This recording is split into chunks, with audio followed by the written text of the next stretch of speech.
Jezabels. So the new record, Cynthia, Yes. came out in February. Your third record? Yes, for third full length. Yeah. And the band was supposed to do a tour, but Yeah. unfortunately was canceled because Heather is sick. So you decided to come to America, rent a car, and drive around and play for people. You are so badass. Yeah, bad. You came Ass. from, listen, she drove here from Buffalo, okay, yesterday. And took the long way because the GPS took her on the no toll route. Yeah. So, By the way, that's not cheaper because it costs more on petrol. yeah. So, like, that's just silly. Yeah.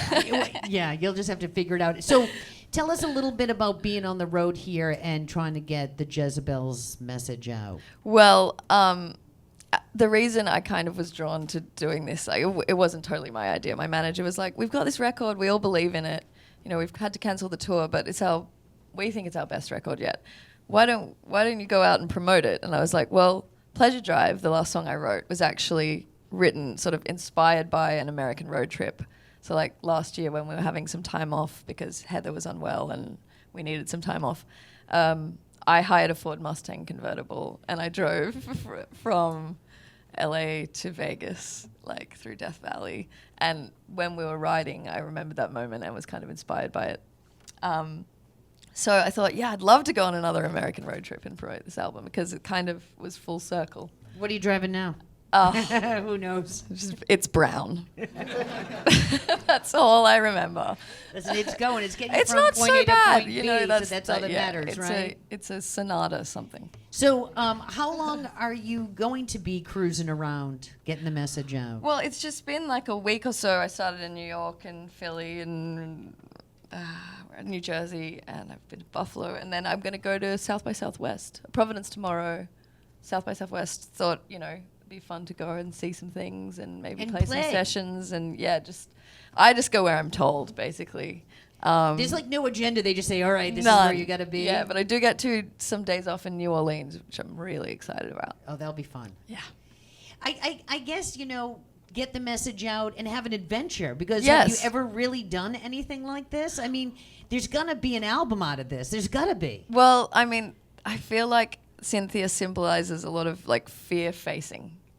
It was kind of like, you get to this point with your third record, maybe this is a cliche, but you've got like the naivety of the first, then you've got like, you kind of go with the flow on the second, and then you get some clarity. And I feel like our clarity came with this record in like doing things that you're scared of and not caring what people think. And so this trip actually is really symbolic to me, because I was very scared to play guitar in front of people. I just learned this a month ago.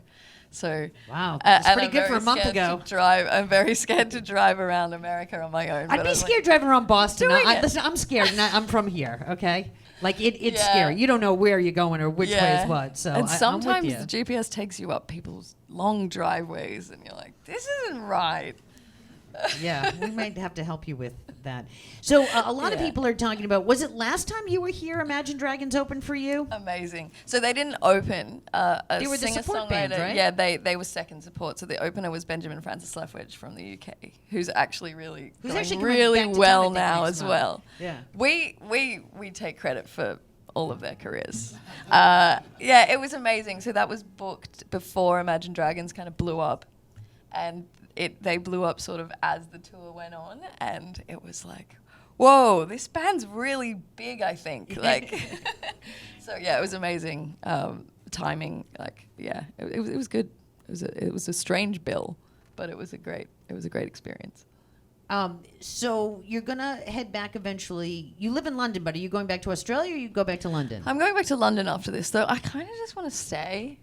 We'll take so you. my year is like, it had plans and now it's gone. So maybe I should just stay. Could you do just like a solo tour kind of thing, or could a couple of the guys join you and sort of? Sure, they I know the could, band but doesn't really want to play without We decided Heather. with the solidarity thing. This is like a promotion of the record. It's not a tour. I think if we ended up, you know, you can theoretically replace someone like and do the tour. People do it all the time. And if she'd quit the band, we would do that and just tour the record. But she played such a part in it, in making this album, like, beautiful, I think, and it's symbolically nice to wait for her, I think. Well, we certainly wish her well and a Thank very you. speedy recovery. And hopefully next time we see you, it will be the whole band. Yes, and she is strong in every other way. Like, I think she's going to be fine. Yeah, I do too. We'll send out Optimism. good vibes in the universe for her. Yes, please. It's Hayley from the Jezabels.